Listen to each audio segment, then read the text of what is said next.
E aí, tudo bem? Eu sou o Fred Alecrim e este é mais um episódio do Varejo Cast. Olá pessoal, muito boa tarde. Meu nome é Lucas, coordenador de Mercado e Varejo do Sebrae Paraná. Muito boa tarde, sejam bem-vindos. Muito bom encontrar vocês aqui. Hoje a gente vai falar um tema muito importante dentro dessa nossa lógica do varejo digital, desse novo normal. E aí a gente chamou um cara aqui para falar de um assunto um pouco polêmico. E a afirmação é: a pandemia não acelerou o futuro do varejo. Bastante intrigante, né? É bastante interessante essa afirmação. E eu quero já, logo de cara, chamar o meu amigo Fred Alecrim, para ele se apresentar e depois para a gente debater um pouquinho mais sobre como que essa pandemia não acelerou esse varejo. Fred, boa tarde, tudo bem contigo?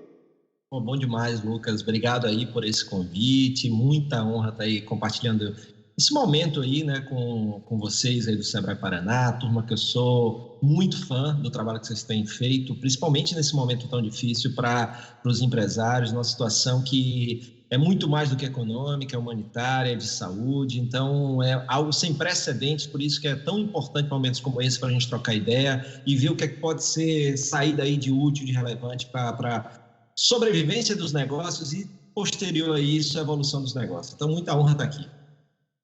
Perfeito.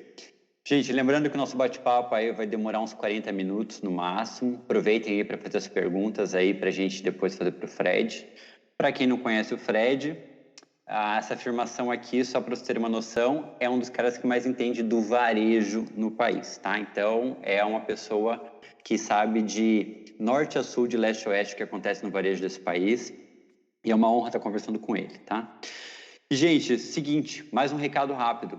Não esqueçam, vocês que estão participando, de entrar na comunidade do Sebrae Paraná, na comunidade do varejo. comunidadesebrae.com.br/varejo. Centenas de informações vocês têm lá de artigos. Tem curso grátis, estamos com curso grátis, marketing e promoção para o varejo digital, né? Então entrem lá. Teremos mais 8 títulos, né, nesse segundo semestre. Então aproveitem que essa promoção do que é bom e gratuito nem sempre acontece e aconteceu em 2020. Fred, a pandemia não acelerou o futuro do varejo. Por que não acelerou, Fred? Bom, Lucas, e todo mundo aí que tá nos ouvindo também, obrigado aí pelo seu tempo. Eu gosto muito de dizer que tempo é mais do que dinheiro, tempo é vida. Então, obrigado a vocês por dedicarem um pouquinho da vida de vocês para nos ouvir aqui nesse papo massa. Bom, eu estou sendo questionado, Lucas, desde que começou essa pandemia, exatamente, poxa, com tudo isso daí que está acontecendo, as empresas acabaram acelerando o futuro, né? A pandemia acelerou o futuro. E eu parando para pensar e dando uma analisada, principalmente, né, com tudo isso que a gente vive de varejo, eu tenho negócio também, né, sou empresário, que, no meu ponto de vista, tá, Lucas, não houve uma aceleração. Vão surgir tendências, coisas interessantes, mas muito do que a gente fala de legado desta terrível pandemia, a gente ainda está no campo das hipóteses, do que realmente vai ser o novo cenário da economia, dos negócios, comportamento de consumidor. É claro que a gente está vendo alguns comportamentos que tendem, né? Por exemplo, um deles, vocês estão trabalhando muito bem no Brasil todo, e eu tenho acompanhado de perto o trabalho de vocês aí no Paraná, que é a transformação digital. Mas, pegando exatamente esse ponto para responder a tua pergunta, depois de tanto questionamento no início da pandemia, eu comecei a perceber que não houve uma aceleração do futuro, mas sim uma aceleração do passado para o presente. Ou seja, muito das coisas que nós como empresários, eu me incluo aí, deveríamos já ter feito e não fizemos por vários motivos, falta de conhecimento, não ter ido buscar o conhecimento, falta de orçamento e não ter viabilizado alguma forma de fazer uma provisão para viabilizar esse investimento, ou por negar isso e achar que o modelo de negócio é aquele mesmo e que ele não precisa evoluir, deixamos de fazer algumas coisas que são importantes e inerentes. E aí, quando eu comecei a maturar essa ideia de que, na verdade, o que está acontecendo é que nós estamos sendo forçados a, de uma maneira veloz, nos atualizarmos ao momento presente que a gente já deveria estar. Então, a gente está sendo resgatado do passado e não acelerando para o futuro. E aí eu mostro aqui um slide rapidamente aqui para vocês que comprova isso. Eu há 10 anos participo da maior feira de varejo do mundo, a NRF. Ela acontece sempre em janeiro. 2021, por força maior, né, de toda essa terrível pandemia, vai ser em junho. Mas eu selecionei aqui as temáticas mais importantes e que já eram naquele momento tendência. Só para dar uma reforçada e uma apimentada nesse nosso papo aqui, para ver se faz sentido para você que está nos vendo aí, nos ouvindo, o que eu estou falando. Então, veja bem, um dos componentes da transformação digital que a gente tanto fala hoje é a presença digital, certo? O primeiro passo ali, como é que está a tua presença digital, o teu negócio, desde ferramentas básicas como o Google Meu Negócio, para ser encontrado ali, a coisas um pouquinho mais na frente, como o modelo mental digital, né? Não é só a ferramenta digital, mas a gestão também pensando digitalmente, você digitalizar o modelo de negócio também. Então, a gente vê aí que rede social, por exemplo, que é um desses elementos da transformação digital, foi tema importantíssimo em 2010. Nós estamos falando aí de 10 anos. 10 anos. E a gente tem empresa que não evoluiu no seu site, não evoluiu... porque quando eu estou falando em rede social, não estou falando aqui nesse momento nem e-commerce, tá? Estou falando aqui em presença digital, de onde você estiver, seja na época Twitter, né, que era a ferramenta, seja Facebook, seja Instagram, de você entender se aquela ferramenta é para o seu negócio, como você deve estar ali para entregar algo relevante e não só vender. Então, 2010, redes sociais. 2011, a temática foi a loja fora da loja, ou seja, não adianta ter uma loja bacana e ficar esperando o cliente vir até você. É importante também fazer movimentos para ir ao encontro do cliente aonde quer que ele esteja. Em 2012, o conceito foi carteira digital, que é uma coisa que a gente está vivendo muito hoje, né, Lucas? Essa questão de a carteira estar no nosso celular. Então, começou ali, o PayPal fazendo alguns movimentos e tudo lá fora, e o Solomon foi o conceito. Solomon é social, local e móvel. Então, reforça o conceito de 2010 de redes sociais. Então, eu tenho aí o social, eu tenho o local, que é cada negócio ele tem que estar adaptado à sua localização. Não posso ter negócios padrão, porque se muda o bairro onde eu estou, pode mudar também a arquitetura, o mix de produtos, o mix de serviço. E eu me lembro que nesse ano foi dado um exemplo de uma farmácia que tinha feito um retrofit, né, dela total, e para cada bairro que ela tinha em Nova York, ela tinha um mix de produto, um mix de serviço que atendesse aquela região ali. E aí, e o mobile, que é o Mo, né, Solomon, que é o mobile que reforça como é que eu vou chegar até o consumidor e como é que eu vou ter presença digital. Então, eu preciso trabalhar isso porque ele vai estar móvel e é uma tendência que cada vez mais a gente migra para um negócio chamado celular. Em 2013, surgiu forte o e-commerce. E aí, nesse conceito de e-commerce em 2013, a gente teve uma daquelas certezas que surgem de eventos como esse, e que não se confirmou, por isso que é muito importante entender uma tendência como uma direção, mas não ainda uma verdade. Se dizia nessa NRF que os pure plays, ou seja, os nativos digitais iam matar o físico. Ou seja, foi aqui que começou aquele negócio de que o mundo digital vai matar o mundo presencial. Então, aqui se fez uma coisa muito errada que a gente continua fazendo nesse momento de pandemia, que é a polarização e a binaridade, a questão de que ou é um ou é outro, né? Que isso é tão importante não só para a vida, para os negócios, mas para a vida também. A gente precisa abraçar um mundo de e deixar de lado o mundo do ou, né? Então, isso é muito importante e isso já foi dito ali em 2013, né? Então, se colocou essa questão do ou que não se confirmou, porque aqui muita gente diz, eu tenho que ir para o digital, porque o digital vai matar o mundo físico.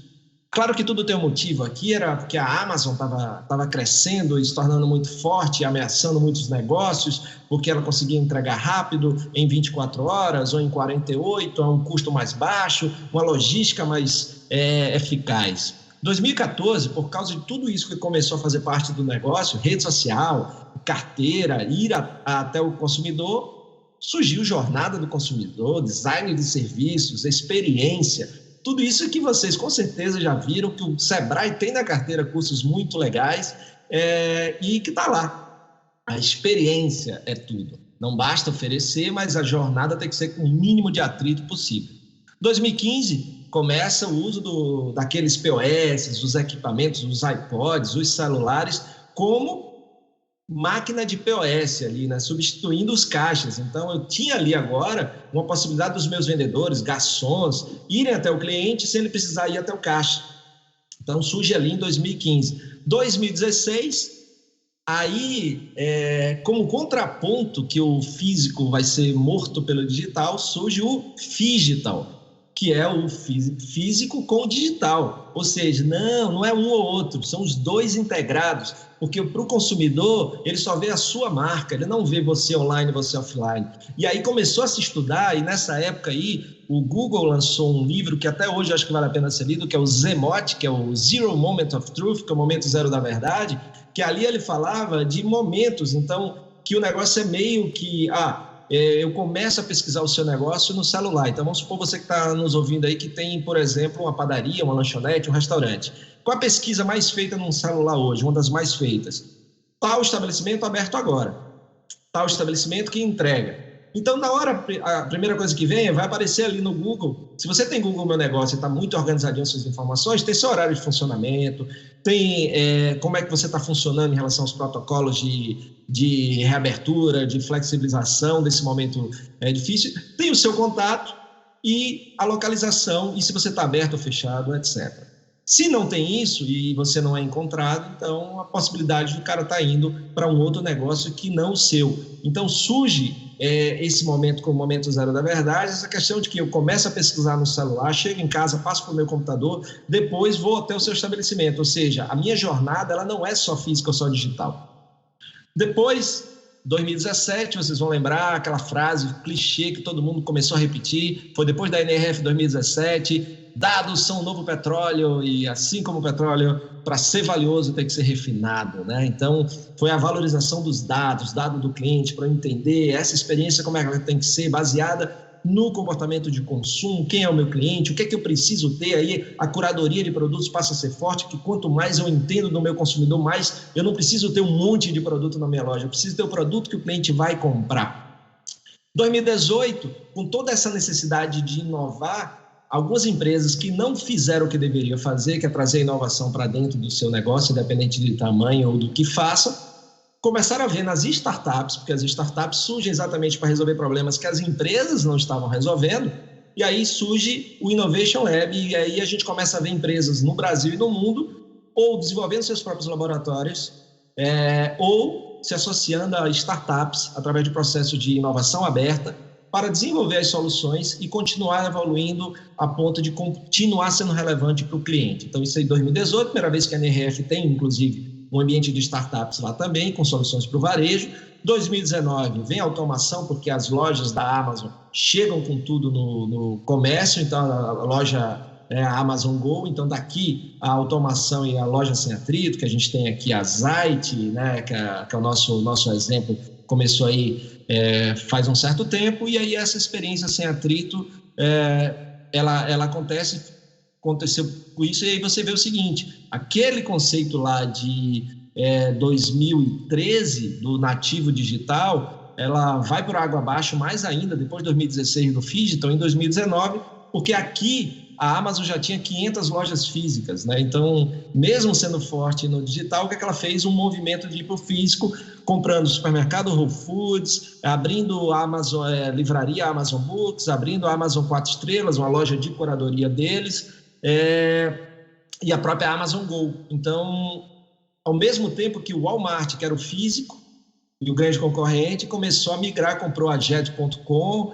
que era um concorrente pequenininho da Amazon, mas para entrar, começou a investir no Vale do Silício e a desenvolver aí um monte de tecnologias para ser forte também no digital. Então, se a gente pegar esses dois grandes aí, mostra que, por exemplo, o certo é estar o máximo possível, da melhor forma possível no on e no off, o que eu chamo de on-off, on-off gerando mais resultados. Né? E 2020, que foi esse ano, né, Lucas? A gente estava lá e a gente conversou naquele almoço gostoso ali, trocando uma ideia. Poxa, esse ano, que bacana, o ser humano voltou a ser o centro de tudo, a loja física renasceu.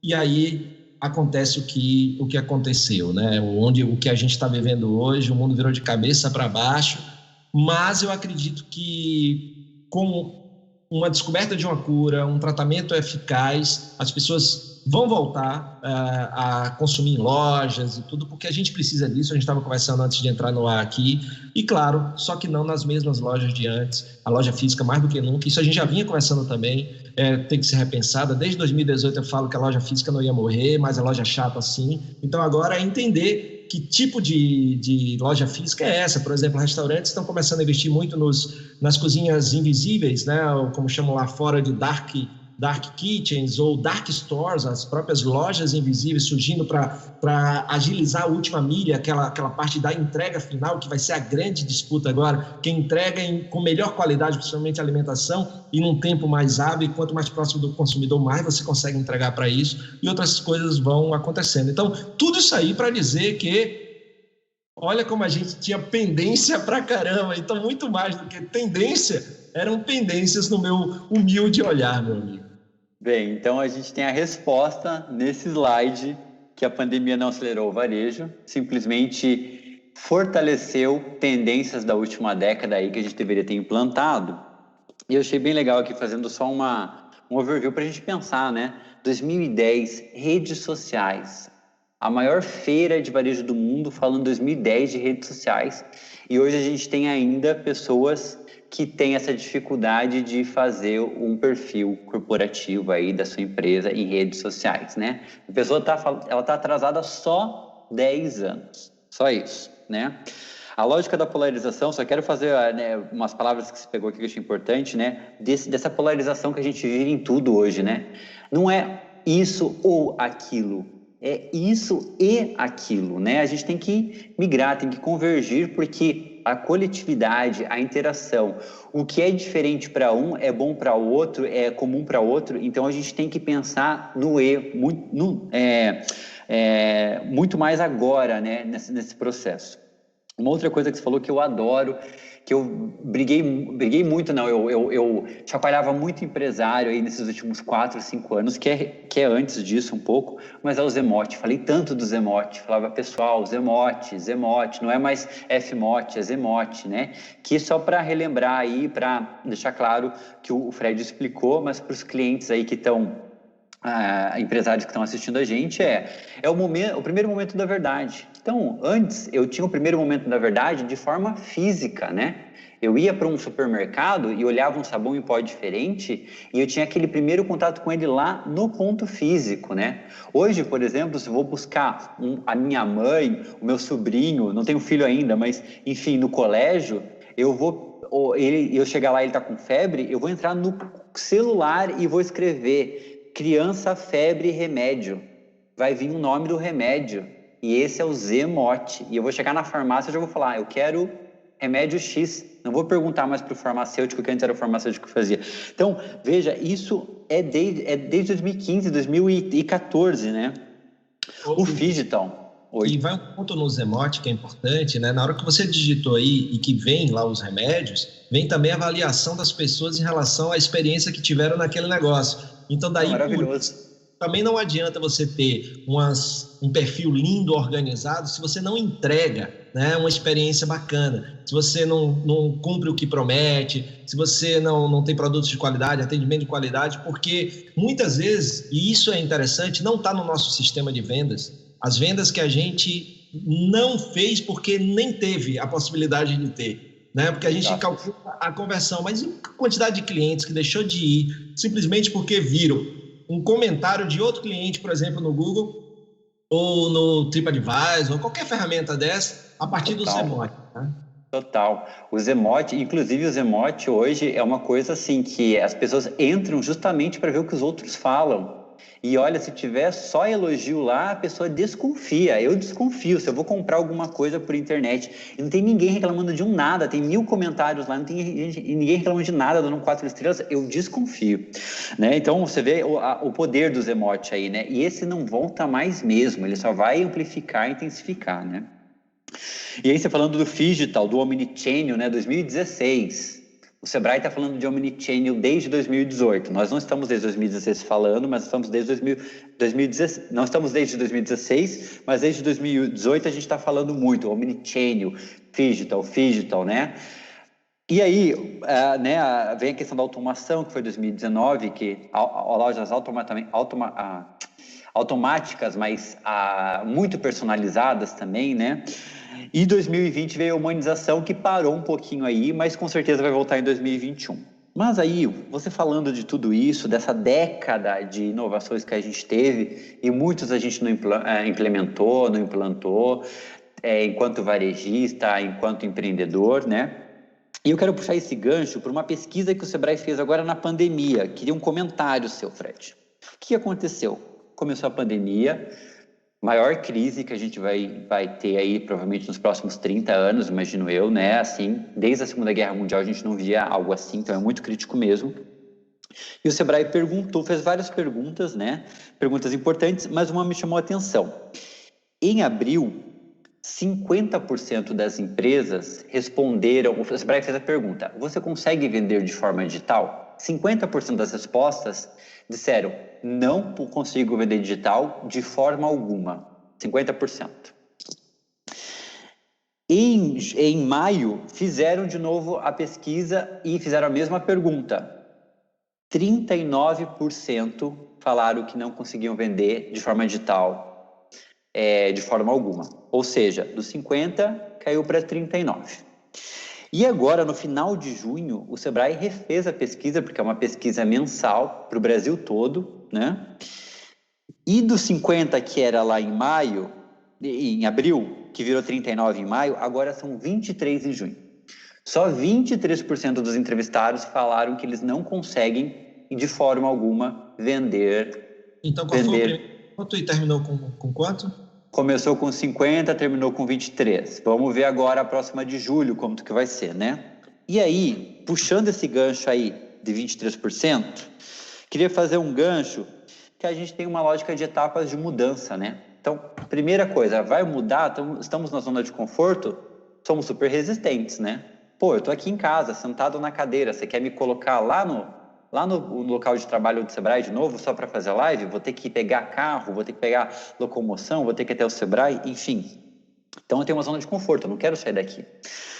Depois nós temos uma etapa que é aceitação, né? Eu aceito que esse mundo mudou, que essa regra mudou, que esse novo normal chegou. E daí nós temos a terceira fase, que é a fase assim: vou começar a fazer, botar a mão na massa. Tem empresário que com 3 dias passa pelas 3 fases, chega na última e regaça as mangas e vai. E tem empresário que parece que não é tão rápido assim, né? O que você me diz disso, Fred, aí, dessa questão de mudança, desse percentual de que não pode vender para o digital, mas agora consegue, está caindo, essa lógica de novo normal, é mudança, não é mudança? O que você acha disso? Eu vou compartilhar 2 slides, 2 frases e 2 caras que eu gosto muito para a gente falar exatamente sobre isso. A primeira é do grande Silvio Meira, certo? Silvio Meira, cientista-chefe do CESA, Centro de Estudos Avançados do Recife, poxa, um dos caras ali, uma das mentes brilhantes por trás do Porto Digital, uma das grandes referências que a gente tem no nosso país em relação à inovação e tecnologia. Então, o Silvio diz assim: não existe setor da economia ou tamanho de negócio que possa dizer eu não tenho necessidade de investir no digital. Quem pensar assim não tem futuro. Principalmente, daquelas coisas que eu estava falando de possíveis legados, tem um que a gente assim, não tem como. Será que não vai ser assim? Não, o consumidor está mais digital. E agora independe da idade. Né? Não é mais uma questão de geração apenas, porque são avós para falar com os netos, precisaram entrar e usar ferramentas como essas que a gente está usando para comprar. Então, você tem um consumidor mais digital. É claro que pode ser que quando a pandemia passar e o mundo físico volte, você não vai manter o mesmo patamar de vendas digital, porque o físico ele sempre representou mais. Porém, você vai ter aí um resquício muito grande de gente que se habituou e até gostou da conveniência de comprar online. Então faz todo sentido essa afirmação do Silvio. Agora, o que é importante? Você pensar, e você que está nos vendo aí, o Sebrae, poxa, tem um monte de assessoria, mentoria, consultoria, programas, capacitação para te ajudar a fazer essa transformação digital, porque você, pensando assim na TD de uma forma muito simples, na transformação digital, você tem ali, ó, a presença, primeiro dá uma avaliada como é que você está, né? Você está na rede social que você tinha que estar? Como é que você está? O que é que você precisa melhorar? Depois você passa a atender digitalmente, para depois vender digitalmente, para depois fazer integração com o seu mundo físico, por exemplo. Né? Não necessariamente é linear desse jeito, mas se a gente fosse pensar de uma forma simples em 4 etapas. Onde é que você está hoje? O que é que você precisa melhorar? O que é que você não fez ainda? E lembrando, hoje você tem ferramentas, quando o Silvio fala investir no digital, não necessariamente é até o e-commerce, certo? Porque às vezes o e-commerce não é para o seu tamanho, mas tem um monte de ferramentas aí bacanas, de vitrines virtuais. O próprio WhatsApp agora disponibilizou uma nova funcionalidade que permite que você já mandar o cardápio. Eu estava falando num programa que eu tenho com os amigos, 30 na Quinta, que o Google entrou agora para competir com o Instagram, com a sua ferramenta de vendas através de vídeos, e são vídeos vendáveis, né, clicáveis, você clica ali no produto e já vai para a venda. Então, assim, você tem várias formas de estar ali no seu Instagram, ou compre agora e clicar, e pode ir para o seu WhatsApp, por exemplo, e você fazer a venda por ali, né? A gente não está falando de nada, assim, só faça bem feito, né? Não cabe mais gambiarra digital, tem que ter a pessoa certa para fazer e tal. Agora, o tamanho do investimento é aquele que te cabe, mas é muito importante que você comece a pensar, né? Na primeira presença, porque não basta ser bom, como diz meu amigo Edmundo Sayane, não basta ser bom, tem que parecer bom. E a presença é para o cara te achar também. Então, essa presença digital é Instagram, Google Meu Negócio, onde é que você tem que estar? O atendimento, onde vai ser? Você vai fazer pelo direct do Instagram, você vai fazer pelo WhatsApp, vai ter um chat, como é que vai ser? E a venda, a mesma coisa. Quando a gente pensa em venda, não é um e-commerce robusto, parrudo. Pode ser essas vitrines virtuais que com um clique vai ali para o teu WhatsApp, você manda um link do cartão, o cara paga e você manda entregar com um parceiro que você tem, e por aí vai. Por outro lado, a gente pensa, e outra coisa para reforçar, que o cara consultor de redes sociais aí que eu acompanho há muito tempo, o Jay Baer, ele fala assim, nesse momento, todo negócio é uma startup. E aí, pegando o conceito que eu gosto de startup é todo negócio que ainda está naquele momento de validar a sua ideia, o seu modelo de negócio, certo? Então, o que é uma startup? Ainda não validei meu modelo de negócio, então ainda sou um startup. Na hora que eu validei o modelo, o como eu vou ganhar dinheiro, como eu vou atender, como vai ser a minha experiência, aí eu deixo de ser uma startup e passei a ser um negócio, uma empresa.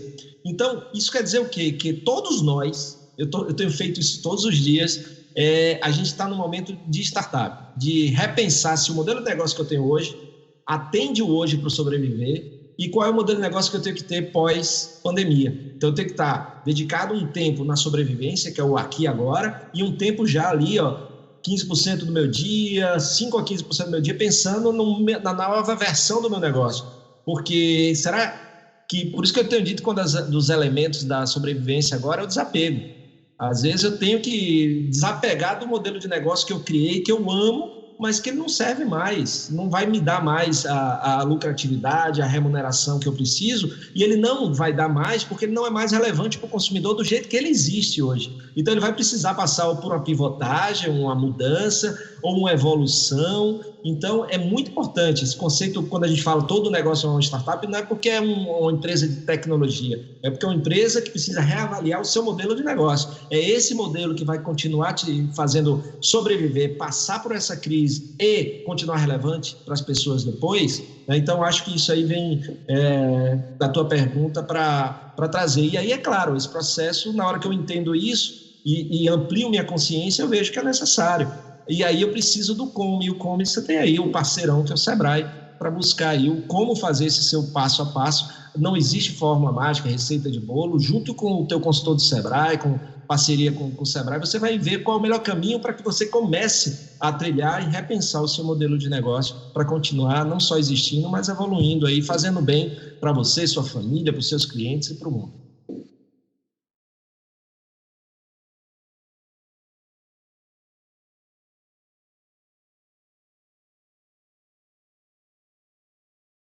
Perdi teu áudio. Eu que perdi meu áudio, né? Muito bem, muito obrigado. Então, assim, perfeito. Fred, então assim, né? Ó, olha só que legal isso, né? Veja, todo mundo pode ser uma startup, né? Todo mundo pode navegar nessa onda aí, todo mundo pode crescer, todo mundo pode ter um oceano azul pela frente aí. É só muito ligado ao desapego, né? Outra questão que você falou ali, né? É que, veja, não existe tamanho de negócio que não tenha que se preocupar com o digital. Então, vamos parar com essa resistência, né, pessoal? Acho que já deu a hora disso, né? E as empresas que já estavam no digital, elas com certeza sofreram com essa pandemia, sofreram com essa crise, mas elas passaram de uma forma mais branda, né? Quem estava totalmente fora teve um impacto muito maior, foi muito mais complicado, né? E aí, para trazer um dado também importante, né? No Brasil foram criadas 171 mil empresas em junho para fazer negócios digitais, vendas digitais que estão atrelados a questões digitais, né? É uma grande quantidade e eu ouso falar, né, que tem uma grande parcela aí de gente que não era empresário antes e que se transformou agora vendo como uma oportunidade de negócio. Você acha isso também, Fred? Sim. Tem gente que tem normalmente tem duas maneiras de a gente vê muito isso lá, né, na época quando eu fiz Empretec, né, você tem o empreendedorismo por oportunidade, você tem o empreendedorismo por necessidade. Tem gente que a gente encontra esses cenários de duas formas, né? Então o cara teve que ir porque viu que é um espaço necessário para ele sobreviver, e outros viram isso como um espaço interessante para ocupar como uma oportunidade nesse momento aí. Então, acho que faz todo sentido, sim, Lucas. E é muito importante a gente ver que só o cuidado que tem que ter, né? Porque aí você começa a ver um monte de empresa oferecendo a mesma solução, resolvendo o mesmo problema. Então, se você vê não sair mais uma vez copiando e enchendo o mercado de mais do mesmo, porque vai ser muito difícil você chegar num valor de preço que seja interessante para o consumidor pagar e você não entrar naquela situação de ficar em desconto porque o cliente não vê uma proposta de valor diferenciada, ele não vê o porquê você cobra o que você cobra e você tem que dar desconto porque tem um monte de gente oferecendo a mesma coisa. Então, seja o que for, tem que ter um pouquinho de inovação. Por exemplo, tem que é a questão, né, de reinventar, de inovar. Então, se você vai entrar numa seara que tem um monte de oferta, não quer dizer que você não tem que entrar. Você tem que entrar de uma maneira inovadora. E aí, o que é inovação no meu ponto de vista, né? Primeiro, assim, inovação não é só tecnologia, não é só software. Você pode inovar em processos, você pode inovar em parcerias, você pode inovar em produtos, você pode inovar em estrutura, em serviço, em gente. Agora, uma coisa importante, Silvio Meira fala isso também, né? Que a inovação, ela precisa se pagar. E a inovação, ela é tudo que você faz que gera um aumento de emissão de notas fiscais no negócio. Ou seja, você entende que a inovação quando ela melhora o resultado da sua empresa. Então, ali você está inovando e o cliente está percebendo o valor da sua inovação porque ele está comprando. E a inovação não precisa ser algo novo no mundo, né? Porque quando a gente vai para a inovação, já pensa logo em disruptivo, em criar algo, e aí a gente pensa, não, isso é distante para mim, eu sou um pequeno negócio. A inovação, ela pode ser algo novo para o mercado. Tipo, você tem uma padaria, um mercadinho, uma loja de roupa e você fez algo que não existia naquele mercado ainda. Pode ser algo que não existia na sua cidade, ou pode ser algo que não existia no seu bairro, ou pode ser algo que não existia na sua empresa. Todo mundo tinha, menos a sua empresa. Se você tem o que você não tinha e isso gera um aumento de vendas, tá valendo, né? Então, isso é que é bacana a gente entender, porque às vezes eu não vou atrás da inovação porque eu acho que é caro, que é só software e que não é para o meu negócio. Então, acho que isso ajuda muito quando a gente amplia a consciência. Você sabe que uma das dicas, muitas vezes, que a gente dá é assim, não está sabendo inovar? Copia uma inovação. Depois que você copia umas 2 ou 3, você vai começar a inovar, porque aí você vai ver que não é tão difícil assim, né? Então, a lógica do inovar acho que nunca antes na história moderna agora aqui, foi tão necessária para uma continuidade econômica, né? Então, a gente está numa lógica aqui. Nós estamos preocupando com a sobrevivência humana sem comprometer a nossa economia, que já foi comprometida. Mas como diminuir isso? E esse caminho é o digital. E o digital está aí, as inovações estão aí desde 2010, né? O Fred elencou todas elas aí, ou grande parte delas, né?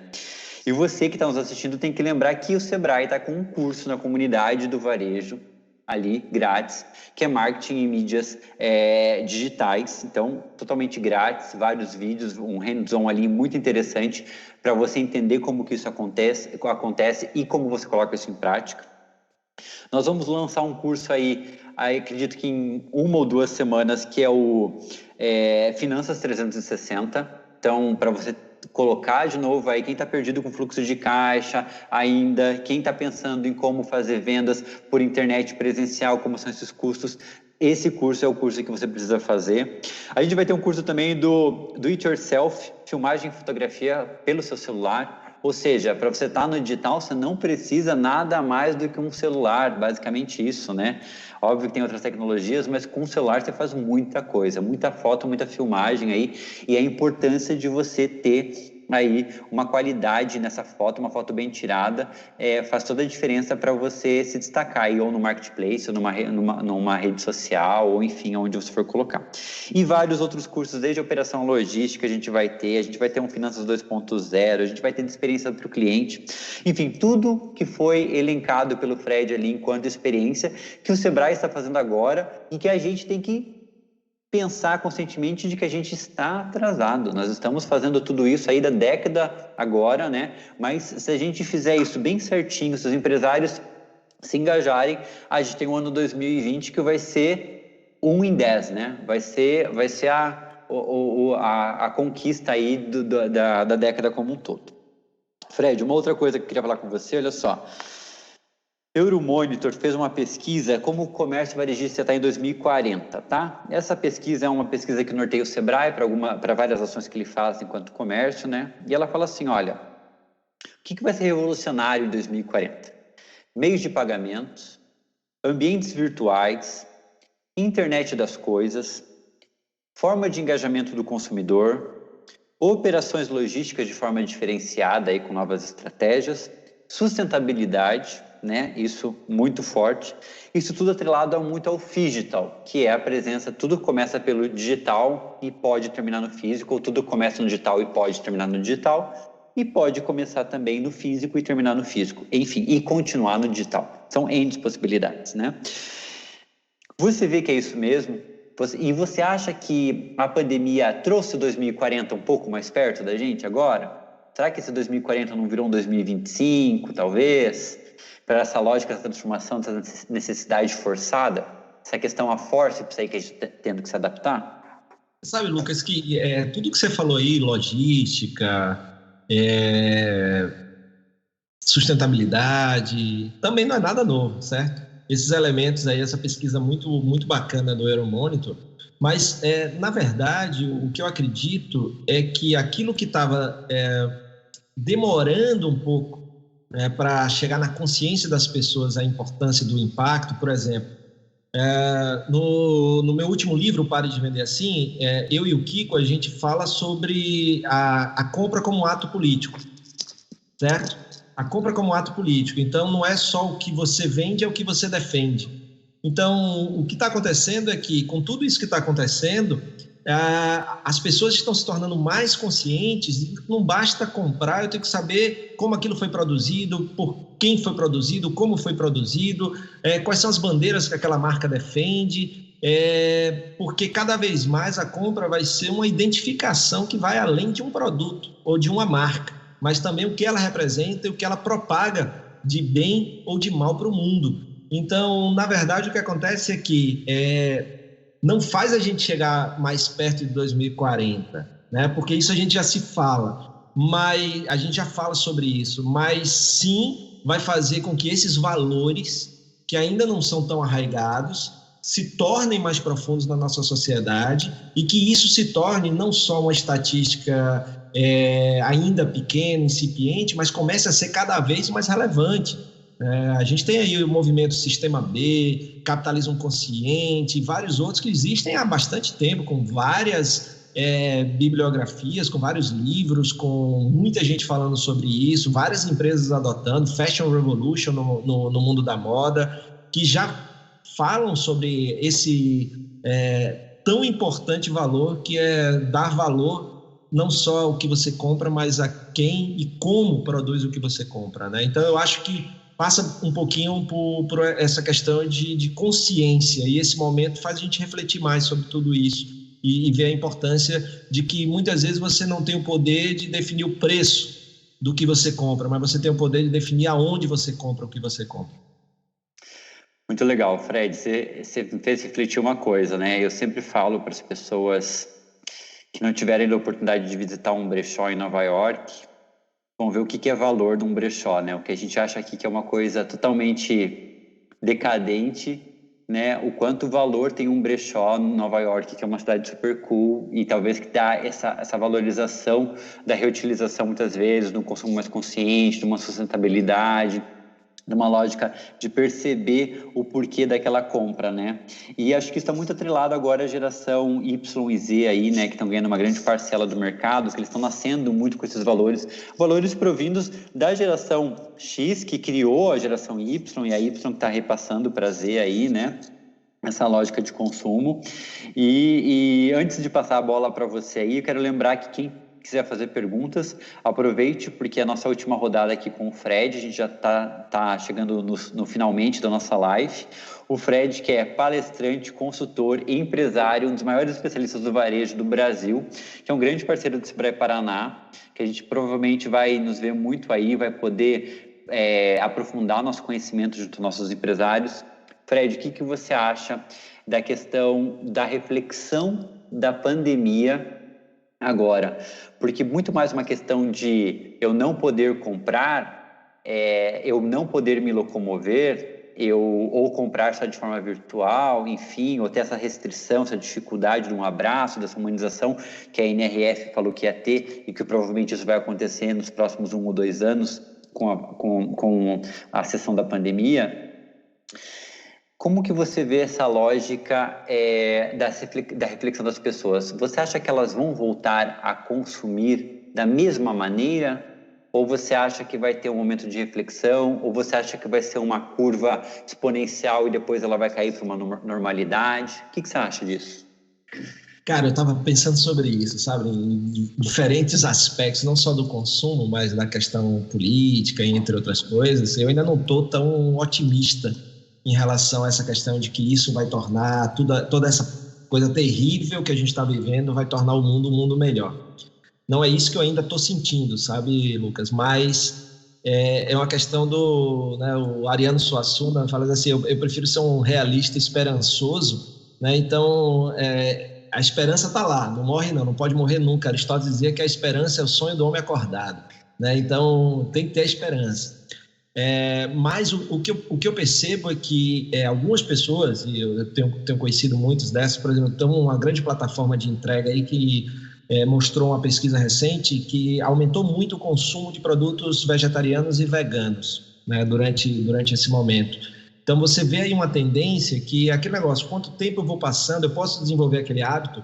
Por quê? Porque há uma procura por saúde, há uma procura, se é por saúde, então exercícios, uma alimentação melhor, espiritualidade. Então, isso são tendências que eu tenho percebido e que eu tenho, inclusive, consumido ou tentado viver mais isso. Estou meditando mais, estou consumindo melhor, e aí eu entrei muito na linha do James Oliver, né? Aquele chefe inglês, ele conseguiu, através de um trabalho dele, fazer com que o Ministério da Educação da Inglaterra colocasse ensino de culinária na escola desde o ensino fundamental, que é um estudo de que quem aprende a cozinhar come melhor.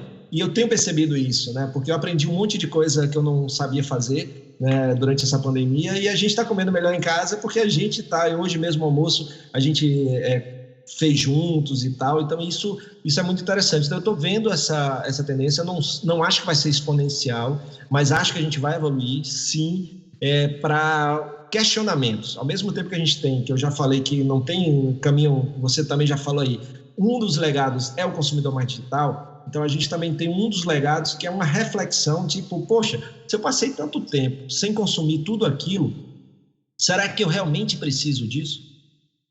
Certo? Então, eu tenho tido vários cliques desses durante esse momento. E aí é uma questão de que algumas dessas reflexões vão virar um novo comportamento, mais para o essencialismo, né? Menos para o consumismo do mesmo jeito que a gente fala da venda consciente, vai ter uma compra mais consciente. Eu acredito muito nisso.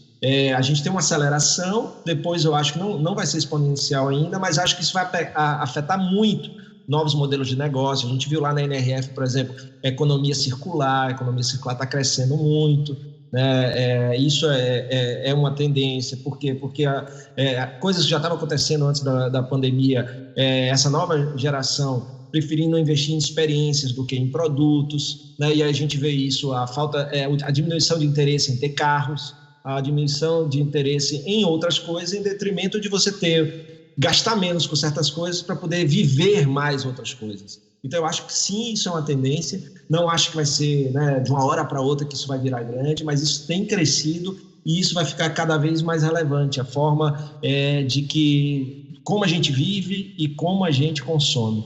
Então, acho que isso vai impactar muito o mundo dos negócios. Legal. Você sabe que o Sebrae está incentivando o comércio local, né? Agora, pela questão de restrição. Então, o Sebrae está com uma campanha aí para você, sim, fazer o consumo no seu bairro. Legal. Bom, eu como sou um apaixonado pelo Sebrae, né? Inclusive funcionário aí, então, né? Pensei aqui, eu tenho um mercado onde eu moro. Ai, que maravilha. Eu nunca tinha frequentado o mercado. É um mercado de bairro aqui. O mercado não é tão pequenininho, é assim, mediano, mas eu sempre ia em outras redes, porque ali sempre me falavam, inclusive meus próprios vizinhos, que ali era mais caro. Enfim, com esse incentivo, eu peguei e fiz minha lista no celular, não foi no papel, fiz minha lista lá, porque se eu não fizer a lista, eu chego no mercado e não sei o que eu tenho que comprar. A verdade é essa, né? Estou pedindo umas entregas, mas resolvi ir porque eram 2 quadras a pé e cheguei lá.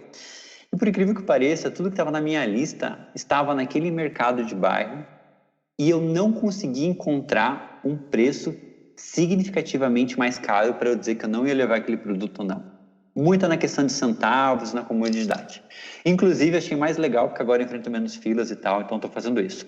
Fiz algumas entregas em casa para compras maiores, que eu não queria sair, pelo preço interessante, né? Mas você falou dessa questão de vender carro, né?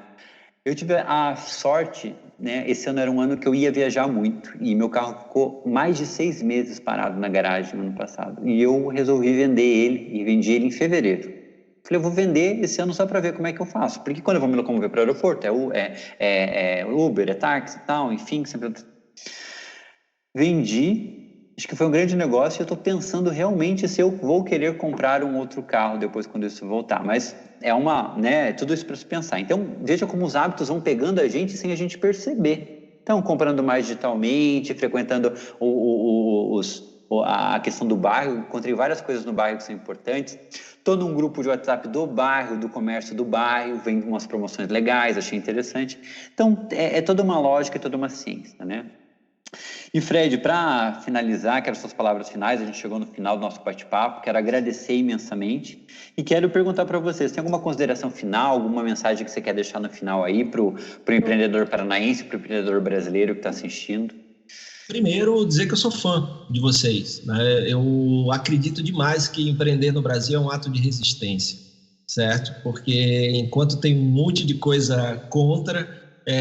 os empreendedores estão lá e estão buscando, e acredito que o empreendedorismo é um meio de melhorar a vida no país.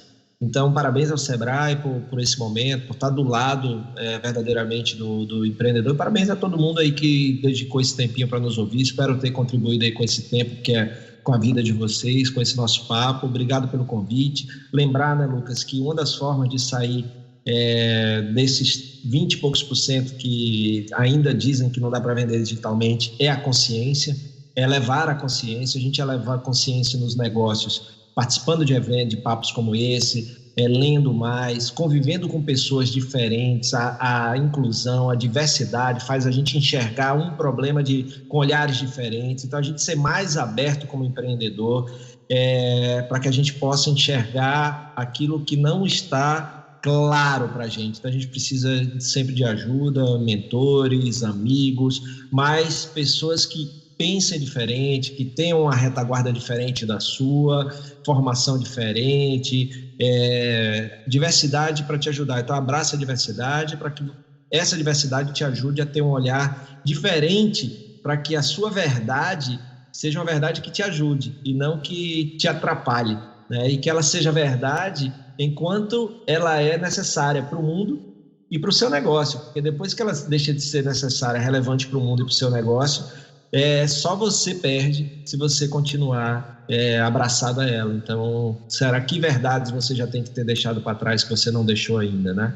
Então, eu acredito muito no empreendedorismo, estamos juntos aí para continuar entregando, mudando a vida de um monte de gente, mudando a nossa vida, tornando o mundo melhor. Eu acho que o empreendedorismo é isso, é transformação.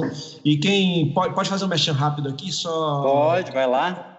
Como a turma me acha aqui, rapidinho, é só quem gostou do papo, quem quiser trocar ideia depois, só aqui, ó. Instagram Fred Alecrim, YouTube Fred Alecrim, podcast Varejo Cast, toda semana tem um conteúdo lá, Spotify, iOS, onde for, LinkedIn, só procurar, é tudo Fred Alecrim, a gente se encontra e continua esse papo massa aqui que foi propiciado pela turma querida, amada e competente, salve, salve, do Sebrae Paraná, obrigado pelo convite. Fred, mas foi muito bom, obrigado mesmo. Lembrando, você empreendedor, Fred acabou de falar para você deixar a resistência de lado aí, começa se inscrevendo no nosso curso de marketing digital aí, que você já deixa umas resistências de lado, eu garanto para você, tá? Lá na comunidade do Sebrae, vai lá, comunidade do varejo, tem o QR Code aí, aproveita e inicia o curso hoje ainda dá para iniciar o curso, tá? E quero agradecer quem estava no backstage, que é o André, o Anderson e o Guilherme, que nos apoiaram, e agradecer especialmente ao Fred aí, esse tempo precioso, esse papo foi demais, foi uma delícia esse papo aí, acho que foram muitos ensinamentos. E Fred, nos vemos em breve, pessoal que está nos assistindo, espero nos ver em breve também, um abraço a todos e até mais, tchau, tchau. Muito obrigado pela sua companhia em mais um episódio do Varejo Cast e até a próxima.